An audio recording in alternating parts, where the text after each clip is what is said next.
Bonjour à toutes et à tous et bienvenue dans cette nouvelle vidéo YouTube où je vais répondre à la question suivante, une formation de travel planner, pourquoi faire? Si vous ne connaissez pas le métier de travel planner, je vous invite à aller regarder la vidéo complète que j'ai dédiée à cette question, qu'est-ce que le métier de travel planner? Mais pour faire simple, le travel planner, c'est une personne qui crée un itinéraire de voyage pour des clients. On peut l'appeler également organisateur de voyage indépendant s'il le fait, elle le fait sous un statut indépendant. Ça peut être également un métier qui est appelé coach voyage ou encore travel designer, bien qu'il y ait une nuance. Encore une fois, j'ai réalisé une vidéo sur la différence entre travel planner et travel designer. Vous avez compris, le ou la travel planner vient créer un itinéraire de voyage pour ses clients. C'est une personne qui peut également conseiller des destinations à ses clients, qui peut parfois rechercher le meilleur prix sur certaines prestations, mais c'est en aucune manière une personne qui vend un voyage à un tarif tout inclus ou qui met directement en relation des voyageurs avec des prestataires de voyage, puisque pour ça, il faut une autorisation spéciale qui est délivrée par Atout France et qui permet à des personnes de vendre des voyages dans un cadre légal. Donc qui je suis? Moi je m'appelle Ludivine, j'ai 33 ans, je suis passionnée de voyage, passionnée de sport outdoor également. Je suis moi-même travel planner depuis 2018. J'ai créé ma propre agence de voyage sous la marque Happytrek début 2020, juste avant le Covid. Je vous dirais quel bon timing. C'était une agence de voyage qui était spécialisée dans les séjours outdoor et bien-être, les séjours d'aventure. Aujourd'hui, je suis donc travel planner, mais spécialisée sur les voyages d'aventure en pleine nature et de façon durable, puisque ma spécialité est dans le tourisme durable en plus de l'outdoor. J'ai également créé une plateforme de partage. Vous savez, c'est une marketplace, un petit peu comme les Airbnb. Ou Amazon, je vais y arriver. L'idée de cette plateforme de partage, c'était de mettre en avant des séjours organisés par des indépendants du bien-être et de l'outdoor, de façon à les aider à faire connaître leur séjour, à créer de nouveaux séjours et puis à vendre ces séjours dans le cadre légal d'une agence de voyage. Étant moi-même travel planner, organisatrice indépendante, c'est des besoins que j'avais cernés à cette époque et du coup c'est ce que j'ai fait 2019 et 2020. Donc aujourd'hui je suis redevenue entre guillemets simple travel planner, mais en plus de ça je suis également formatrice pour des organismes indépendants, notamment en communication, et je suis également formatrice en tourisme et en entrepreneuriat dans le cadre de formations que j'ai créées. Donc mon intention avec cette formation, c'était important pour moi d'en parler également dans cette vidéo, c'est de professionnaliser le métier de travel planner. Pourquoi le professionnaliser? Parce que c'est un métier qui est relativement récent. En gros, on en entend parler depuis 2 à 3 ans, depuis à peu près les années 2019-2020 et post-Covid. Du coup, en étant relativement nouveau, c'est un métier qui n'est pas totalement encore imprégné dans le secteur du tourisme. Mais ça ne veut pas dire qu'il ne faille pas respecter la loi, respecter les clients, pour respecter les autres acteurs du tourisme. Et c'est ça réellement être un professionnel dans un secteur d'activité, que ce soit dans le tourisme ou dans n'importe quel secteur d'activité par ailleurs. Donc mon intention, c'est vraiment d'aider les travel planners à se professionnaliser. Pourquoi ? Parce que je suis déjà moi-même travel planner, donc c'est important que mon métier soit reconnu. De plus en plus de personnes s'intéressent, optent pour les services d'un travel planner dans leur projet de voyage, reconnus par les acteurs du tourisme dont certains voient d'un mauvais œil ce métier, qui ne nécessite pas d'immatriculation à Atout France s'il est fait dans les règles de l'art en respectant le cadre de la loi, ce qui est malheureusement pas le cas de tout le monde. Mais bon, bref, passons, là n'est pas la question. Du coup, mon intention, c'est vraiment de professionnaliser le métier de travel planner pour qu'il soit reconnu par les voyageurs et par les professionnels du tourisme. Déjà pour moi, mais aussi pour les autres, puisque, comme je vous le disais, j'ai créé une agence de voyage, mais aussi une plateforme de partage, une marketplace, qui portait également la marque Happytrek par ailleurs. Et quand j'ai développé cette marketplace, l'idée c'était de partager des séjours organisés par d'autres indépendants que moi, en plus de ceux que j'organisais moi-même évidemment. Et en fait, quand quelqu'un souhaitait proposer un séjour sur ma plateforme, évidemment, j'ai validé tout un ensemble de critères parce que l'intention, c'était de proposer des séjours très qualitatifs pour les visiteurs et pour les clients, d'autant plus qu'il y avait une couverture par mon agence de voyage, donc ma responsabilité étant pleinement engagée, c'était hyper important pour moi d'être un tiers de confiance pour les clients, de manière à offrir la meilleure expérience de voyage possible. Et donc vous, dans ce cadre-là, j'ai échangé avec énormément d'organisateurs de voyage. Je me suis rendu compte de beaucoup de choses. Ça pouvait être que le séjour n'était pas forcément organisé de façon professionnelle. Comme moi, hein, la première fois que j'ai organisé un voyage, je pensais bien faire, mais je le faisais de façon très amateur. Quand on ne connaît pas un métier, c'est logique, en fait, on ne peut pas l'inventer. Il faut de l'expérience, il faut se former, il faut parfois faire des erreurs. Alors, il vaut mieux éviter de faire des erreurs dans certains métiers, surtout quand on peut payer des clients, hein, ça va de soi. Mais j'étais en contact quotidiennement, hein, avec des personnes qui organisaient des voyages, sans forcément que ce soit très carré, soit ça n'est pas forcément au niveau des programmes, au niveau des contrats avec les différents prestataires, au niveau du prix, au niveau global. Et du coup, je me suis rendu compte que il fallait que je donne des conseils à ces personnes parce que mon intention, c'était que ces personnes puissent évoluer, puissent faire grandir leur activité, puissent développer leur activité indépendante, elles-mêmes également via la plateforme. C'était vraiment donnant-donnant. Donc c'est vrai que très rapidement, je me suis retrouvée à donner des conseils, à échanger avec des personnes de façon à les aider. Et puis, j'en suis arrivée la deuxième année à me dire, Ludie, en tant qu'entrepreneur, tu ne peux pas non plus continuer à passer trop de temps à donner des conseils, on va dire, gratuitement. Hein. Et c'est pour ça que j'ai commencé à accompagner des personnes sur des sessions, comme on peut dire un peu du coaching, de façon très individuelle, sur des besoins spécifiques. Et puis 2023, j'ai décidé de lancer ma propre formation, donc une formation pour apprendre à organiser des voyages, à devenir travel planner indépendant, donc de pouvoir développer une activité qui soit stable, qui soit vraiment en adéquation avec la réglementation, avec le secteur du tourisme, de façon à ce qu'elle soit pérenne. L'objectif de créer une activité indépendante, c'est qu'elle soit pérenne. Il ne faut pas qu'elle fasse banqueroute au bout de 3 mois, c'est pas l'intérêt. Concrètement, ça consiste en quoi le job de travel planner? En plein d'éléments. Ça va dépendre du positionnement que la travel planner va vouloir donner à son activité, mais ça va être, comme je vous disais en préambule, conseiller des personnes sur une destination, ça va être recommander un itinéraire, ça va être potentiellement aider les personnes à créer un itinéraire de voyage, sans que les conditions avec ces prestataires ne soient négociées en amont par le travel planner, puisque le client réserve directement auprès des différents prestataires sans aucune intermédiation faite par le travel planner. Ça, c'est hyper important. Du coup, qu'est-ce qu'il faut savoir faire quand on devient travel planner? C'est la grande question et c'est la question qu'il faut se poser quand on veut lancer son activité. C'est de cette question que je suis partie pour concevoir le programme de formation que j'ai créé spécifiquement pour cette formation Devenir Travel Planner. Donc, le programme de formation, je vais vous en parler et vous allez pouvoir apprécier à votre niveau si cette formation peut vous convenir, si vous vous intéressez au métier, ou si vous auriez besoin peut-être de certains modules spécifiques. Si vous avez déjà des connaissances sur les autres modules, sachez que c'est possible. Donc cette formation, je l'ai imaginée pour pouvoir professionnaliser le métier, certes, mais je l'ai imaginée comme j'aurais moi aimé être accompagnée avant de lancer mon activité indépendante.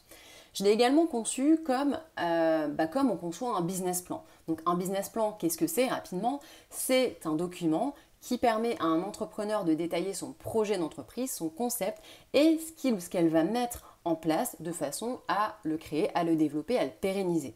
Donc du coup, c'est comme un plan d'action. On va venir faire une étude de marché, mettre en avant l'adéquation entre l'entrepreneur et son projet, mettre en place, détailler les besoins en termes humains, une équipe à recruter pour certains projets. Ce n'est pas forcément le cas d'un travel planner, quoique le travel planner peut très bien s'offrir les services de freelance, notamment sur la partie web, sur la partie communication, etc. Bref.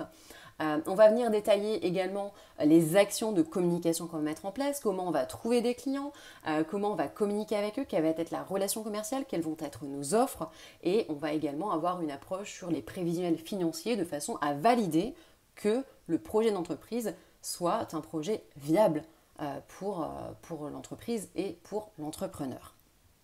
On va venir également choisir le statut d'entreprise, bref. Donc voilà à quoi sert un business plan et c'est comme ça que j'ai conçu cette formation. Grâce à la formation, les personnes la suivant peuvent évidemment créer leur propre business plan et leur propre prévisionnel d'activité. Le premier module est consacré à pourquoi ce module est absolument essentiel, parce qu'il faut impérativement partir de soi avant de créer un projet. Il ne suffit pas de voir une bonne idée, d'avoir conscience d'une tendance ou de copier l'idée de quelqu'un, ça ne sert à rien puisque ça manquera clairement d'authenticité et à la moindre difficulté, en fait, si ce n'est pas un projet qui est cohérent et qui est adapté à tes valeurs, à ta personnalité, à ton expérience, tu vas complètement oublier ce projet. Voilà pourquoi la base est vraiment de comprendre l'adéquation qu'il y a entre vous et votre projet. D'ailleurs, pour l'anecdote, quand j'ai monté mon projet pour devenir agence de voyage, pour créer ma propre agence de voyage indépendante, il fallait que j'obtienne une garantie financière. Et pour obtenir cette garantie financière, j'ai dû avoir un rendez-vous avec un délégué régional de la garantie financière, donc c'était l'APST en l'occurrence. Et du coup, l'une des premières questions que m'a posée cette agence de voyage, donc qui était une femme, c'est qu'est-ce que vous faites là? Pourquoi vouloir créer une agence de voyage? Le deuxième module est quant à lui dédié au secteur du tourisme. Après avoir analysé pourquoi je souhaite développer ce projet entrepreneurial, il faut s'intéresser au secteur d'activité. Ça semble évident et d'ailleurs c'est la base d'un business plan, c'est ce qu'on appelle l'étude de marché. Donc on va s'intéresser aux différents acteurs du tourisme. Mais on va pas, dans la formation, l'idée c'était pas uniquement de détailler les différents acteurs. C'était surtout de vous faire comprendre comment vous pouvez interagir avec les différents acteurs du tourisme. Et c'est important pour moi d'avoir cette approche puisque j'ai une double casquette, comme je le disais, j'ai même une triple casquette entre travel planner indépendante, agent de voyage et créatrice d'une marketplace de type startup. Du coup, avec cette triple casquette, ça me permet d'avoir une approche globale du métier et de savoir à quel point les passerelles, les ponts entre les activités sont la meilleure façon de pouvoir développer notre métier de travel planner et pouvoir développer votre activité indépendante. Donc c'est important pour moi de le mettre en avant parce qu'il m'arrive de voir sur les réseaux sociaux certaines travel planners qui sont peut-être un peu trop, à mon sens, négatives vis-à-vis notamment des agents de voyage. Ce que je trouve éperdument dommage, étant moi-même passée par l'épreuve de créer une agence de voyage. Il faut monter un dossier très solide. Il faut passer devant plusieurs commissions d'experts avant de pouvoir déposer sa demande auprès d'Atout France, qui est l'organisme en France qui autorise ou pas l'activité d'agent de voyage. Voilà pourquoi il était hyper important pour moi dans cette formation, de partager cette expérience, mais aussi partager cette vision, qui est une vision basée sur le collectif, de manière, encore une fois, à professionnaliser le métier, puisque vaut mieux, en étant professionnel, agir dans le respect et dans la connaissance des différents avantages des uns et des autres, plutôt que dans le dénigrement, ce qui est vraiment contre-productif et surtout vraiment pas bien vu par les clients et encore moins par les acteurs du tourisme en place. Le troisième module est consacré à votre positionnement. Peu importe l'activité professionnelle que vous allez créer, l'activité entrepreneuriale, il est essentiel de vous positionner. Et je le sais parce que j'ai moi-même créé plusieurs entreprises et que j'avais moi-même un positionnement qui était clair. Avec mon agence Happytrek, mon positionnement, c'était de proposer des voyages d'aventure, outdoor et bien-être éco-responsables. Donc, c'est-à-dire créés dans une démarche de tourisme durable. C'est un positionnement qui, certes, est un positionnement de niche face à l'énormité du secteur du voyage. Mais c'est un positionnement qui faisait de moi une experte, quelqu'un de reconnu. Et encore aujourd'hui, heureusement d'ailleurs, on me contacte pour cette spécificité. Aujourd'hui, je ne suis plus agent de voyage, je suis travel planner indépendante. Et pour le coup, on me contacte encore, et même d'ailleurs pour mes conseils sur la création d'une agence de voyage. Donc du coup, ce troisième module est vraiment consacré à votre positionnement et ce qui est tellement important, positionnement que beaucoup d'entrepreneurs ne prennent pas forcément le temps de travailler au début de leur activité parce elles se disent « Ah, mais c'est superflu, c'est de la théorie, je verrai bien, pourquoi on me contacte ?» Non, en fait, on va vous contacter parce que vous avez pu prouver votre valeur ajoutée et votre expertise et votre différenciation par rapport aux autres. Le quatrième module est consacré à la communication autour de votre métier de travel planner. La communication, ça ne s'envisage jamais à la fin, après avoir créé son offre, après avoir tout développé. C'est quelque chose qui s'envisage au démarrage d'un projet. D'ailleurs, quand on s'intéresse au pourquoi dans le module 1, au positionnement dans le module 3, on a déjà commencé le travail marketing qui va servir à la communication.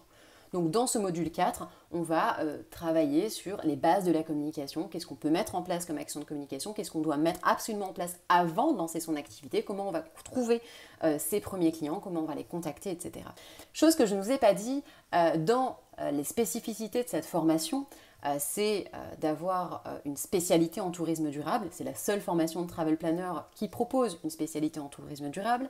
C'est également la seule formation de travel planner dans laquelle interviennent des experts du tourisme extérieur, autres que moi. Dans le module 2, il y a une avocate qui est spécialisée en droit du tourisme et droit des assurances. Et cette avocate, elle est reconnue d'ailleurs dans le monde du tourisme, beaucoup de personnes la connaissent puisqu'elle est spécialisée. Petite parenthèse sur le positionnement, à quel point c'est important. Du coup, elle intervient sur la partie réglementation. Dans le module 4, 2 personnes extérieures à moi interviennent. Une community manager qui est spécialisée dans le tourisme, ça fait 7 ans qu'elle travaille avec des agences de pub, elle a travaillé en agence de communication dédiée au tourisme, elle a travaillé avec des startups, avec des agences de voyage, on a travaillé ensemble d'ailleurs dans le cadre de mon agence. Donc ce sont à chaque fois des personnes que je connais. J'ai pu valider des compétences avant de leur proposer d'intégrer la formation dans l'équipe pédagogique.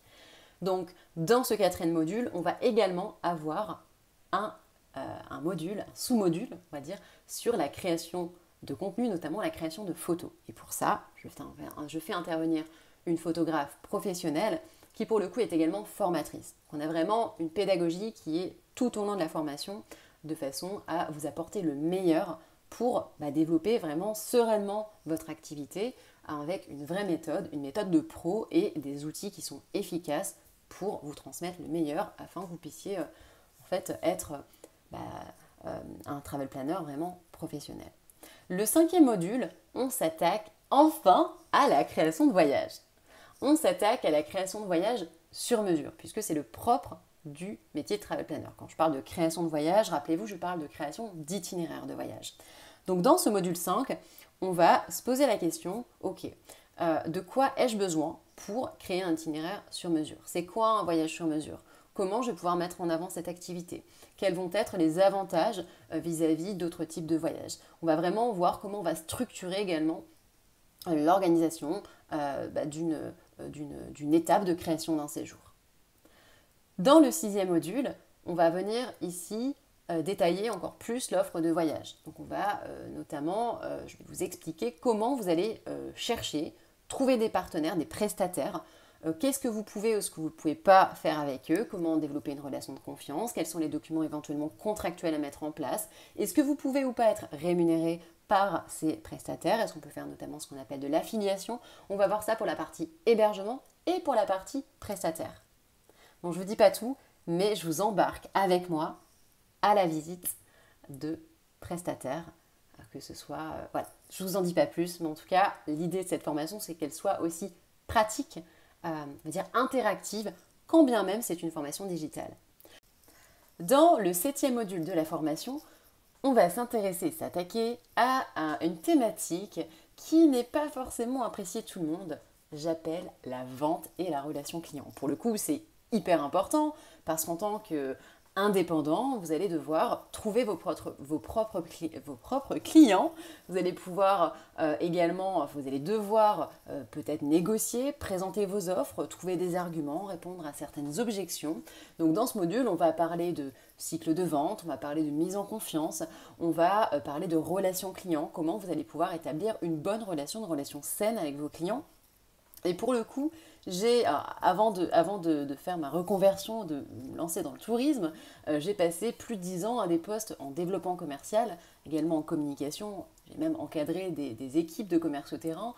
Donc c'est quand même une approche du métier qui ne me faisait pas peur et que je vais vous apprendre, j'espère, à apprécier. Alors là, ce serait vraiment une belle victoire que de vous faire aimer la vente. Et vous verrez, le métier de vendeur, c'est un métier qui est peut-être un peu décrié, en tout cas qui n'est pas forcément apprécié parce que certaines personnes ont l'impression de forcer leurs clients à signer en fait. On n'est pas dans du forcing. Quand on est sur une relation qui est saine, on a besoin de forcer personne.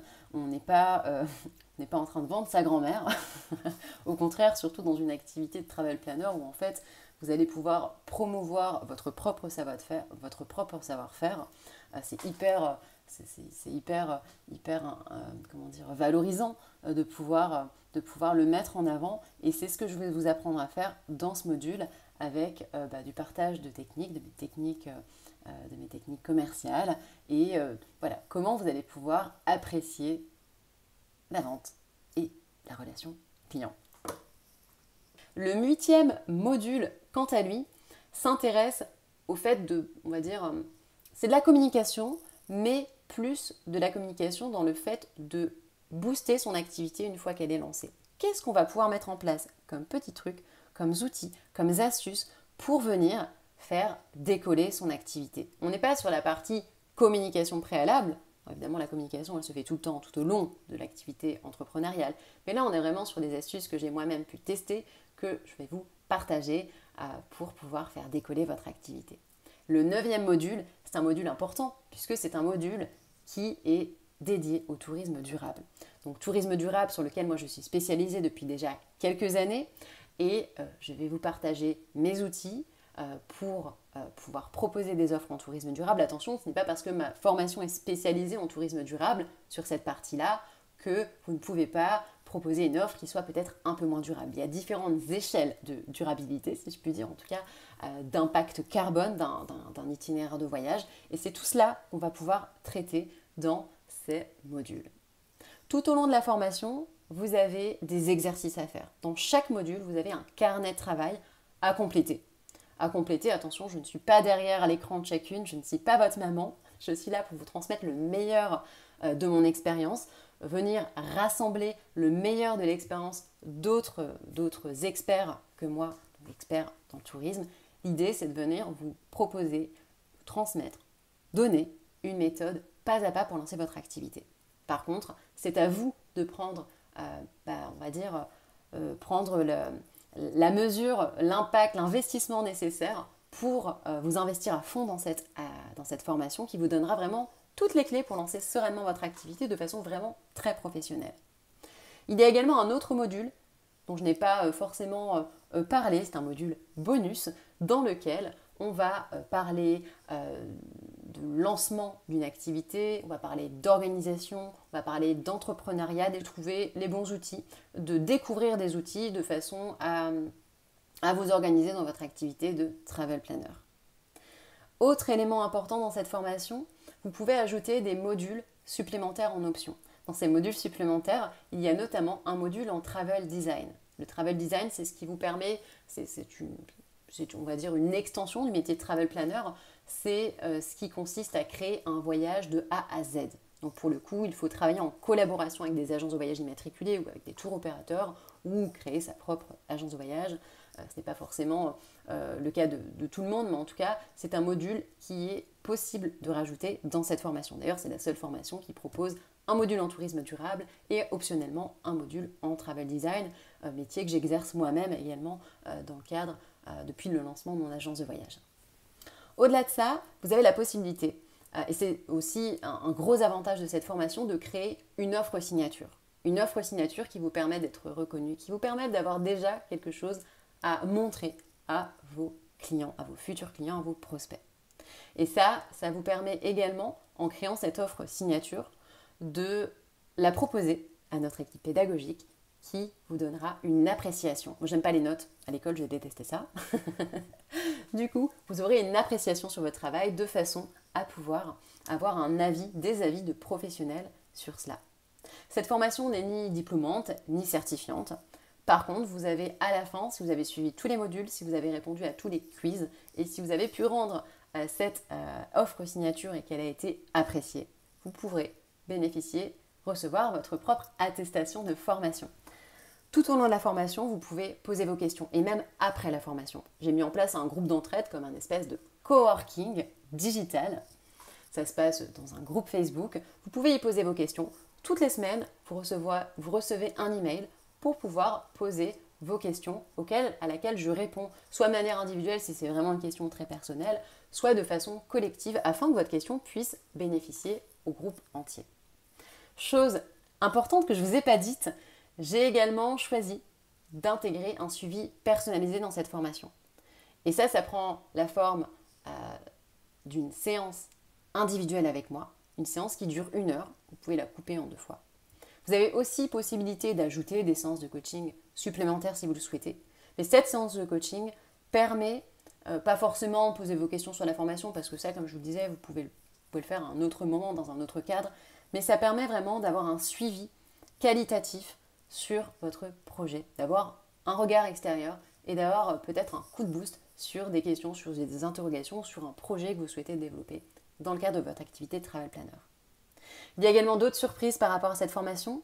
J'ai d'autres projets par rapport à cette formation et notamment un projet plus global qui est celui de créer une école pour les entrepreneurs du tourisme qui permet de proposer des formations rapides, professionnalisantes, parce qu'aujourd'hui, on ne va pas se le cacher, si on veut se former dans le tourisme, à part le BTS tourisme ou la licence tourisme, une fois qu'on a eu le BTS, c'est des formations qui sont quand même longues, qui ne sont pas forcément, et même pas du tout en réalité, adaptées à l'entrepreneuriat. Aujourd'hui, il y a très très peu de formations qui permettent de se former en tant qu'entrepreneur du tourisme, et pour le coup, il y a énormément de choses à apprendre, et encore une fois, c'est un projet en développement qui devrait voir le jour courant 2023.